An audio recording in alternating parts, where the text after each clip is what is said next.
વડોદરાની સયાજી હોસ્પિટલમાં કોલ્ડ રૂમને લઈને લેવાયેલો એક નિર્ણય ભારે વિવાદનું કારણ બન્યો છે। હોસ્પિટલ તંત્રે મૃતદેહ કોલ્ડ રૂમમાં રાખ્યા બાદ કોઈ નુકસાન કે અન્ય ઘટનાની જવાબદારી નહીં રહે તેવી શરત ઉમેરતા લોકોમાં ભારે નારાજગી ફેલાઈ હતી।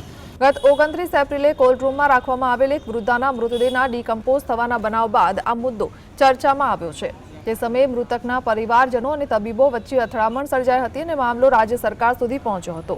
શહેરીજનોએ આશા રાખી હતી કે કોલ્ડ રૂમની વ્યવસ્થામાં સુધારો થશે, પરંતુ જવાબદારીથી બચવાનો પ્રયાસ થઈ રહ્યો હોવાના આક્ષેપો ઉઠ્યા હતા। દર મહિને સરેરાશ 150 જેટલા મૃતદેહ નાખવામાં આવતા હોવાથી આ નિર્ણય સામે વ્યાપક વિરોધ નોંધાયો હતો।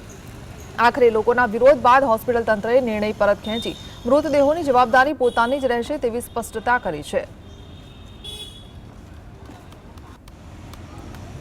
बॉडी सचवाई ज मांग है।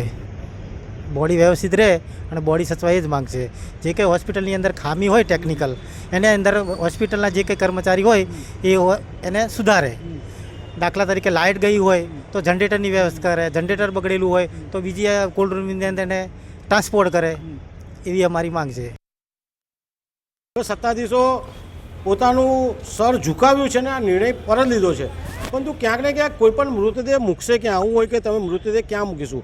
સરકારી હોસ્પિટલોમાં મૃતદેહ મૂકવાની જગ્યા હોય છે, અને જો આવો નિર્ણય લેતા હોય તો ક્યાંક ને ક્યાંક વિરોધ થવો જરૂરી છે।